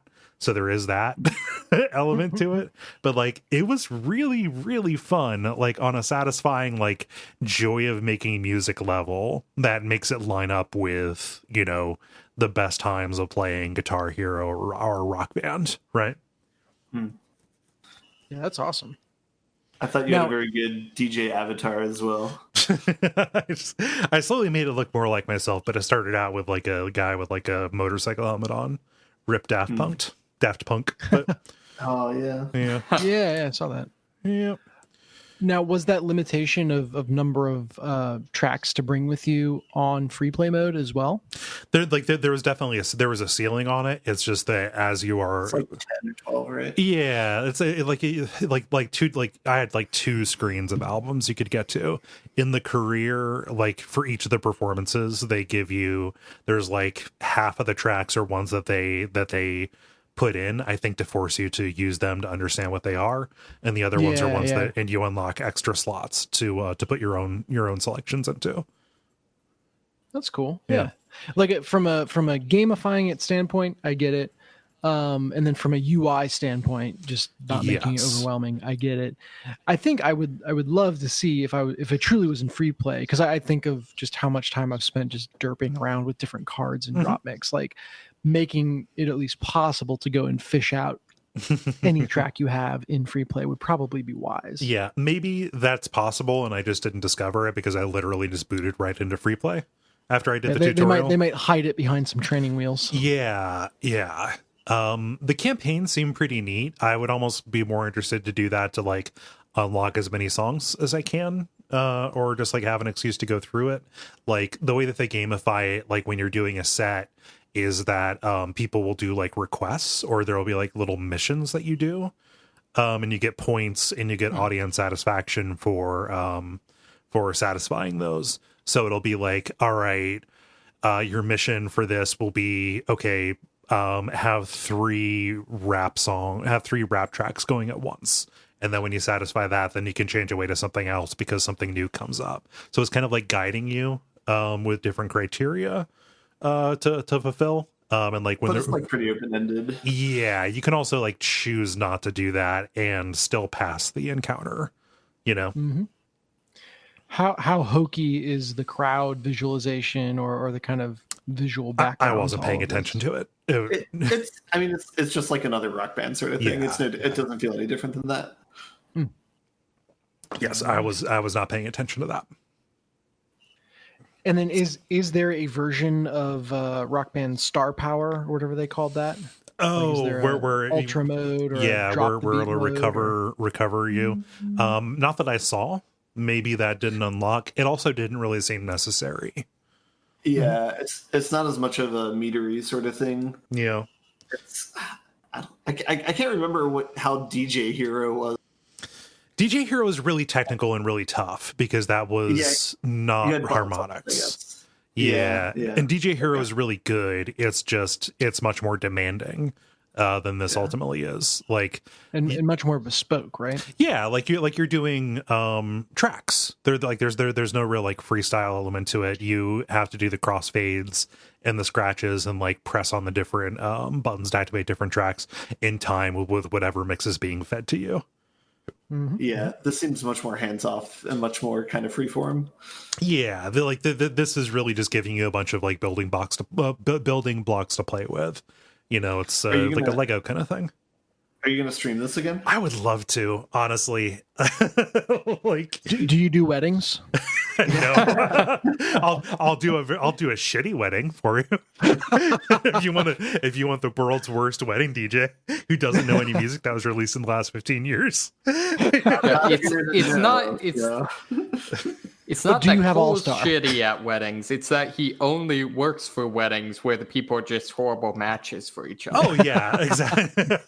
just really ill-advised. Just a mistake for everybody involved. If the bride and groom could stop arguing, it's time for the first dance. Oh, here's Hey Ya. Oh man. Any other questions about Fuser? No, it looks super cool. It owns. I want to play more of it. It really does bring back that harmonics joy of making music when you do not have the technical ability. I wish it had a more memorable name. Yeah, Fuser is pretty bad, but it's Drop there. Mix was taken. They could have just called it Drop Mix, or maybe Drop Mix didn't sell well and they didn't want to be associated with it. That is true. Like, because you're reminding me that harmonics did work on Drop Mix. Mm-hmm. Like, yeah, why didn't they call it Drop Mix? I don't know. Oh my god. Yeah. Huh. That sounds like a segment. That's all I got. That's all I had. Ending with Dennis being perplexed. Sounds like a good plan. I need to go figure some stuff out. Multiplayer. Now it is time for the multiplayer, where we ask you a question and then you answer it. Dennis, what did you ask the nice people? Yeah, well, someone asked Reddit, and I shamelessly stole that to ask our listeners. So I think Gwen pointed out the duplication, and yes, that was intentional and admitted to. So the question is, what two video games combined would make for an even better video game? Yeah. I'll get started here with Devin, who says The Legend of Dark Souls 3, Link's Awakening as the undead chosen one. I don't know what game that would be. Is it dark, like the Dark Souls 3 world and story through the Link to the Past engine, or is it the other way around? I don't know. I'm confused. That's intentional. That's the Dark Souls side. Maybe it's oh no, sorry, this was Link's Awakening. I was thinking, what's the one where you switch to the Shadow World? No, that's you're thinking of Link to the Past. Yeah, I was thinking maybe it's it's one in the regular world and a different one in the Shadow World. Maybe. Oh, weird. Huh. Let's see, Ben. What does Greg say? Greg says, I think a cross between Zelda and Dark Souls would be fun. All I say, and I say this as someone who is not a Dark Souls fan, have the shell on the game be Zelda, and with the Zelda classic puzzles in the dungeons, but have the combat operate like in a world of Dark Souls, with the same mechanics and just not quite as difficult. It would be okay, so it's not Dark Souls, I guess, anymore. But, it would be a darker take on a Zelda game, but the faster paced combat would be entertaining. Yeah. So we got 2 votes for the same answer I now. just went to what is it? It's not Priscilla's Painted World, but the Painted World. Yeah, the Painted World of Ariamis. Yeah. There you go. Yeah, I'm just imagining that, but it's the Mario 64 paintings to jump through. Got Nintendo in my Dark Souls. David, what does Eli say? Eli says, an Elder Scrolls game made by an immersive sim developer. Get some good writers and you're golden. Elder Scrolls already dips into this a little bit, but I'm imagining someone like Arcane or the Deus Ex team making something absolutely fantastic. It's a really fun universe, effectively made up entirely of living spaces. Get on it, Bethesda. Yeah. Like, I could definitely get behind, especially if they made, like, Elder Scrolls, Oops, All Thieves Guild. Yeah. Agreed. That's how I played those games anyway. Yep.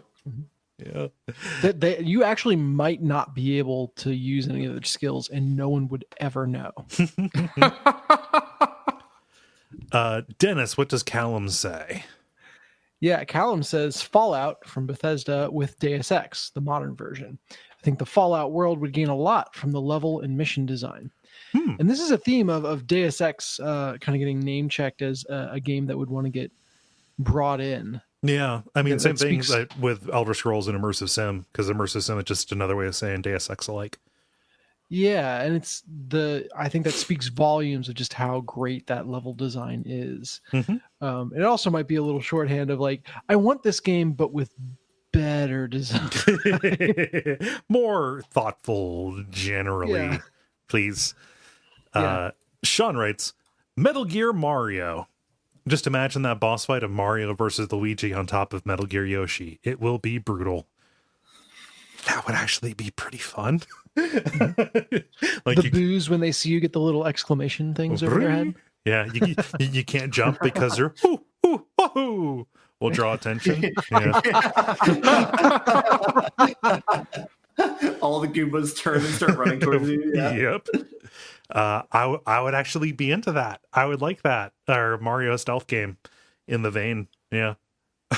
I mean, Odyssey really expanded the range of what Mario could be. So you just throw that hat at Solid Snake. I also just want to see the torture cutscene where Bowser rips out Mario's eye. It's from that Flash internet meme video. He's marinating in his own ragu. Oh, geez. Let's see.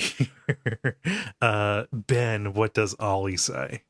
Ollie says Assassin's Crossing. It's Assassin's Creed, but set in Animal Crossing, and you get to work your way through a huge cast of victims till you finally get to take down the boss, Nook. Just you fist fight Tom Nook as the Pope. Yeah. DLC was weird. David, what does Tom say? Tom says, can we just take the John Wick's Hex game and merge it with the mechanics of Super Hot? I never played John Wick Hex. What kind of game is that? Yeah. It was a grid-based strategy that did a very good job of kind of turn-based simulating an action movie. So you could, for example, you could sneak up behind people and take them out. You could, if you closed melee, you could either punch someone or judo throw them. Oh, this is Invisible Ink. Yes, yes, that's that's exactly what it is. Yes, a more violent, aggressive Invisible Ink. More headshots, but it had a lot of kind of this super hot things in that, like, once you emptied a gun, you could throw it at people and stuff like that. Nice. Dennis, what does Dan say? Dan says Toon Theft Auto. Okay. Those games have gone more open world, but I would love to see that level of open world. I just love the idea of Laura just stealing like a Stone Age Aztec car. Like the Flintstones car. Yeah. I was thinking of like Laura Crofton and like in like the city committing like white collar crimes, like by breaking into corporations or something. No, I think the implication is that there's a Laura Croft NPC in Grand Theft Auto somewhere, and her entire arc is just her tripping balls and hallucinating her entire set of adventures. Yes, a rebar hallucination as she recovers from being skewered by rebar. David writes, I've got a cat on my shoulder, so there she goes.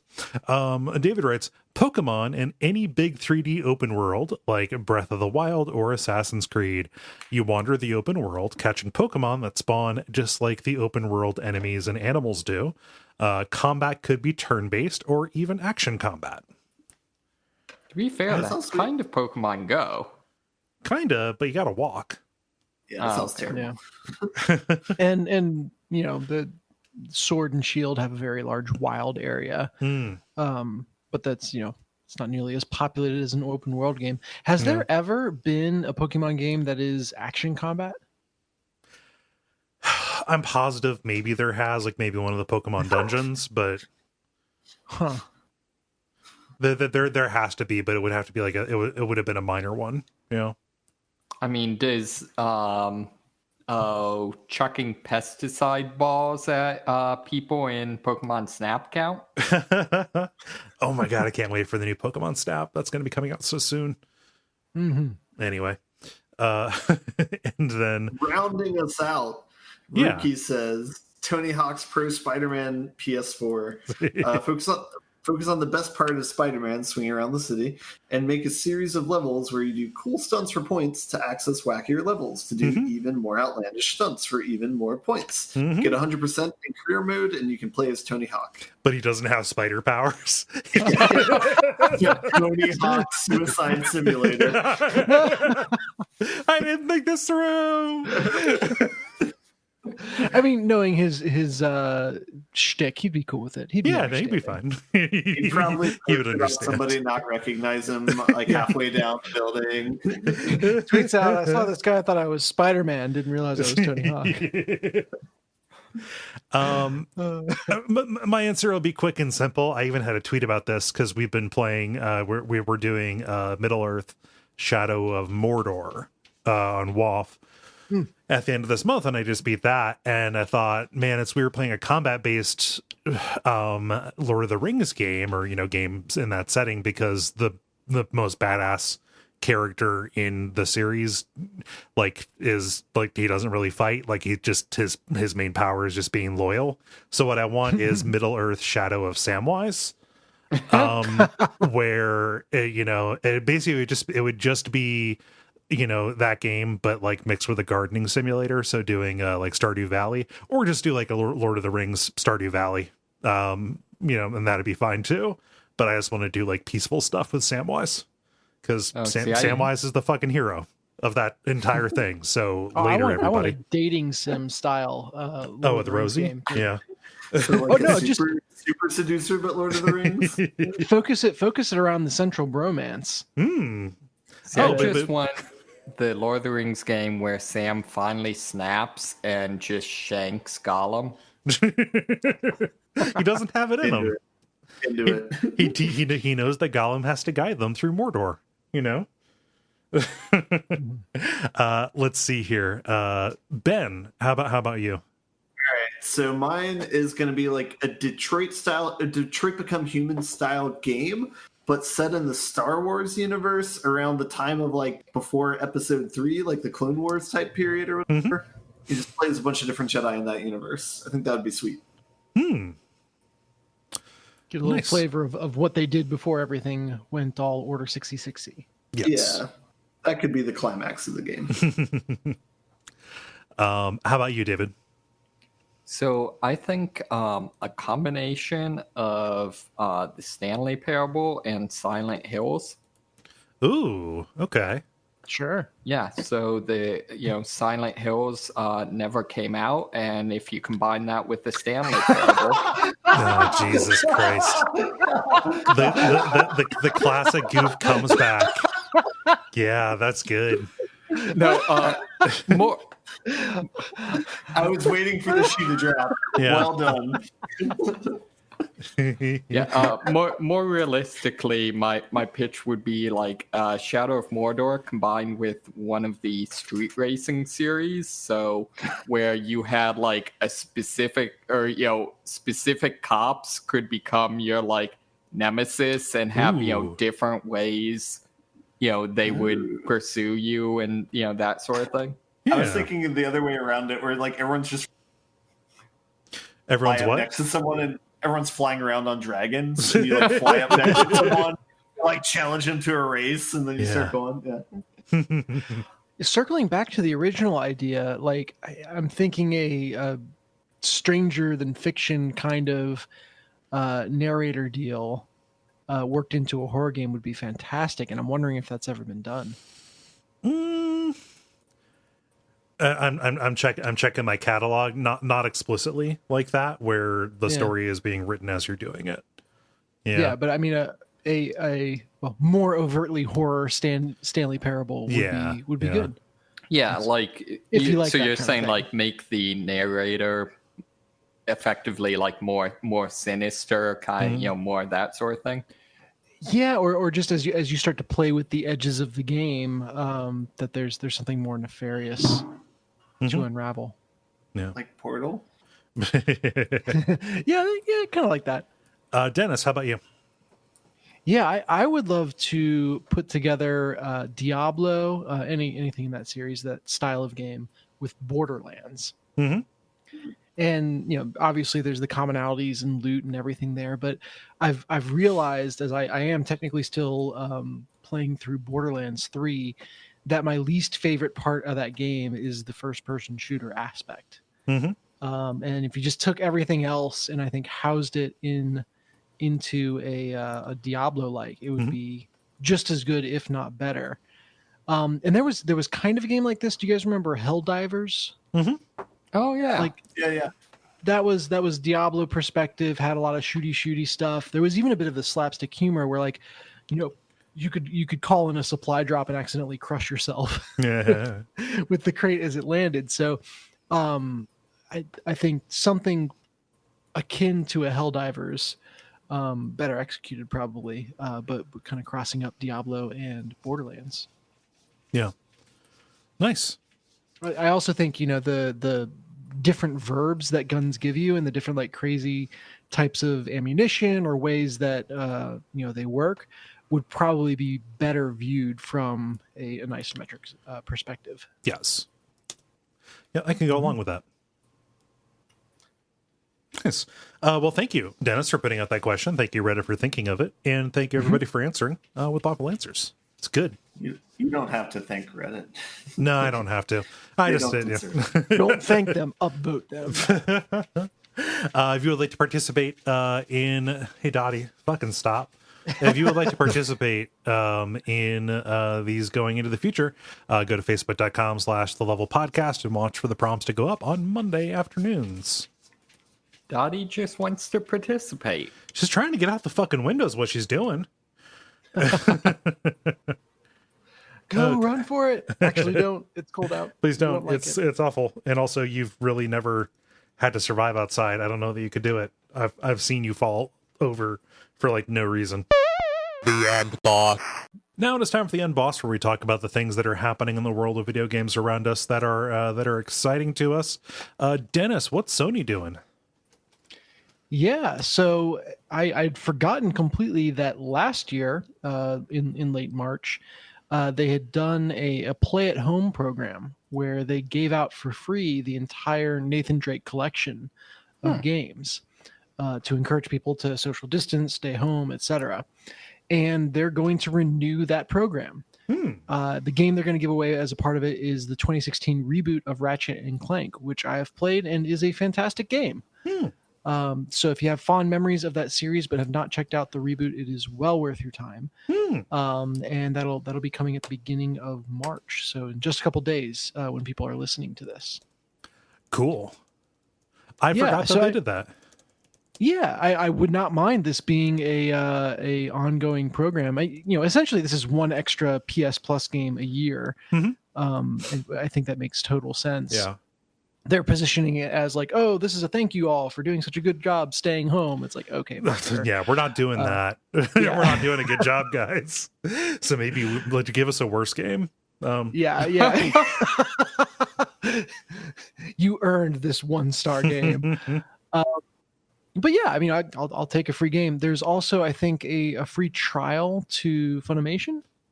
Okay. So, guys, cool. I don't understand anime streaming services. There are at least 8 of them, all on the PlayStation platform, and I have no idea what the difference between any of them are. So that's probably my ignorance, but I don't understand how anime has 10 times the number of platforms that literally any other video medium has. Agreed. I mean, I know Funimation is its own studio, and they've got their own stuff. Probably, and like Funimation, like that's the localizer for like Dragon Ball and stuff like that. So, see, I want to see the anime about how all these different streaming platforms for anime are actually conglomerates that have these warriors that fight for them. Well, I want each of these services to be represented as a high school girl going to some kind of special academy for streaming services. Hey, it's anime. Why not both? Yeah. But so you get a free trial for that as a part of this as well. So if you haven't done Funimation before and want to check it out, here's your chance. Watch some Dragon Ball. Yeah, watch some Dragon Ball. Play some Ratchet and Clank. It'll be just like old times. Just like old times. Ben, what's going on with Stardew Valley? Yeah, so this one, I was just informed of this today by a friend.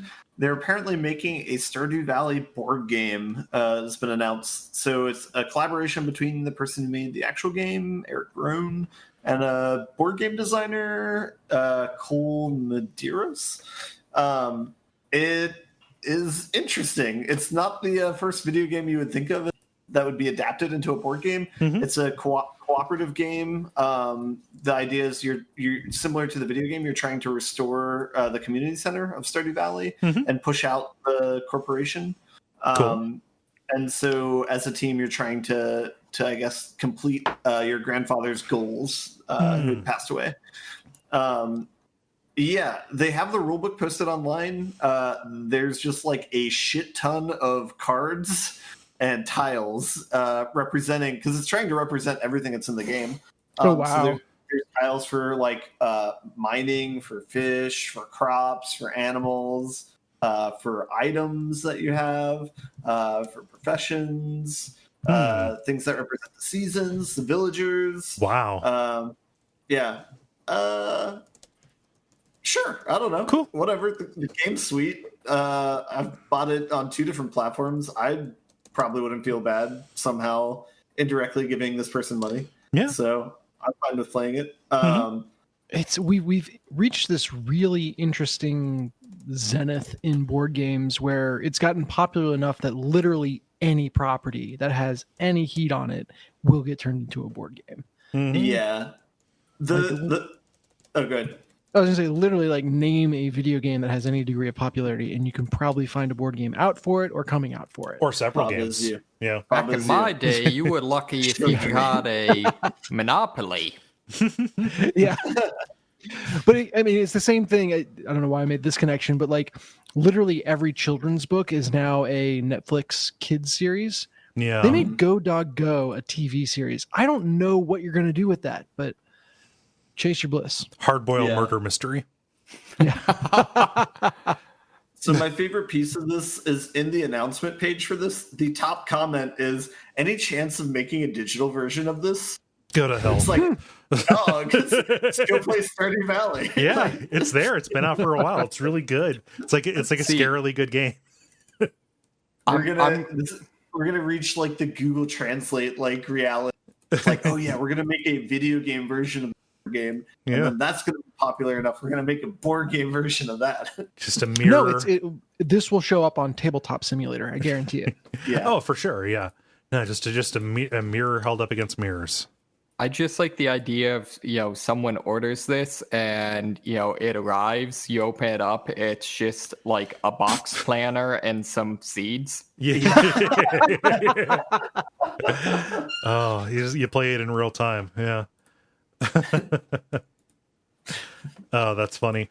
I'll do mine real quick. So a whole bunch of Dark Souls modders, and this is a really kind of vibrant scene.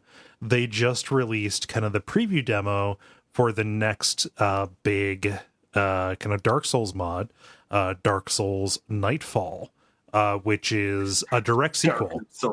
It is a direct sequel to Dark Souls 1. Takes place after you defeat Gwyn and link the first flame. I don't know if they're leading this, but the person who I know who is, who is kind of at the forefront, and I've backed their Patreon specifically to fund this. Grimruck is also a person who had worked on kind of a previous Dark Souls story mod called Daughters of Ash, which is a really interesting mod. Like, not everything in it works spectacularly, but it's super ambitious and is different enough that I would recommend that people who have the PC version play it, because it's crazy, just crazy involved what they put in.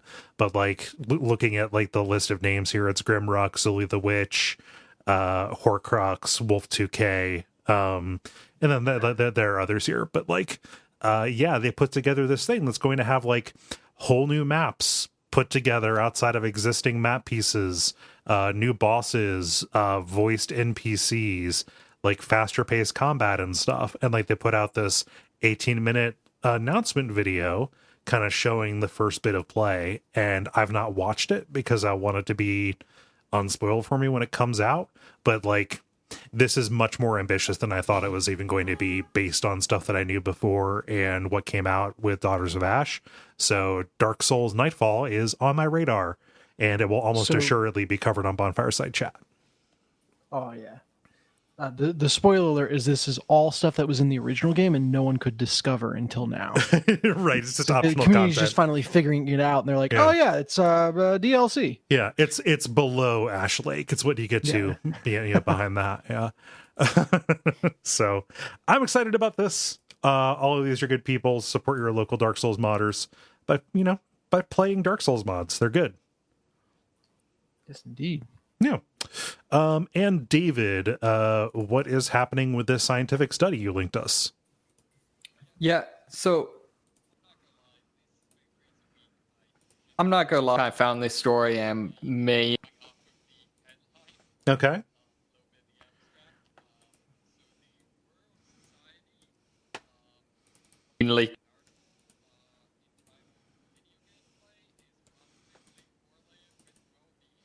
Okay. I would be curious what they describe or what they I'm fucking miserable. Yeah. I'm bringing the whole average down. going off. Apparently, they analyzed Plants vs. Zombies Battle for Neighborhoodville and Animal Crossing New Horizons, which I feel like that second one is kind of cheating because it seems like Animal Crossing is like self-care the game. Yeah. It's a little digital bonsai tree that you maintain and shape. I would be very curious. So the two questions I was asking: how do they define well-being, and how do they define game playing? But like game playing, like yeah, those are two large games. Lots of people play at least Animal Crossing. I could see that. But yeah, contrary to many fears that excessive playtime will lead to addiction and poor mental health, we found a small positive relation between gameplay and effective well-being. So effective, like actually just like expressed mood. Yeah. So just people who, I mean, I would also like to see this cross-referenced with any other hobby as well. Like, is this, does this rise above like statistical noise, or is it just that people who engage with something regularly, I think that is not just work or sleeping or like literal keeping your body going? I'm sure all of that is answered because this is like a, it's the Royal Society, like they've done, it's a full ass study. So, Yeah, Cool. so play some games and be a good person. But at least Plants vs. Zombies and Animal Crossing. Now we need to repeat the study for literally every video game. yes. And we are trying to find funding for that. That's basically what Watch Out for Fireballs is. You fill out a little mood survey after every episode. Yep. they just I either draw a smiley face or a frowny face. Oh geez. How do you guys feel about buttoning it up? I could go for a button. The credit. Thank you everybody for listening to this level 361. We appreciate you taking the time. We'll be back next week, most likely, unless something terrible happens. If you want to support us, you can subscribe to us here. You can leave a rating or review, contribute to the multiplayer on facebook.com/thelevelpodcast, or go to patreon.com/Duckfeed.tv. It's all good. Otherwise, though, just come back next week and maybe tell your friends. Is there anything I'm forgetting? Don't think so. Okay. I've been Kole Ross. I'm on Twitter at Kole Ross. I'm Dennis Furia. You can find me on Twitter at Deck of Wonders with underscores between the words. I'm David Mysmith. In about 15 minutes, you can find me in bed. I've been Ben Merkel. And stick around for some titles.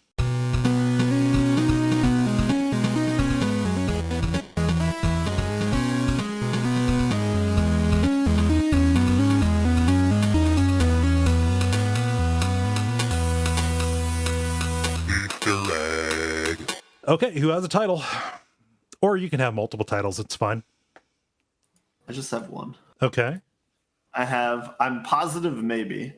What was that in relation to? I think you said, I'm positive maybe that exists. Styled with a comma between I'm positive and maybe. So I'm positive, comma, baby. Okay. Yeah. All right. Dennis, what you got?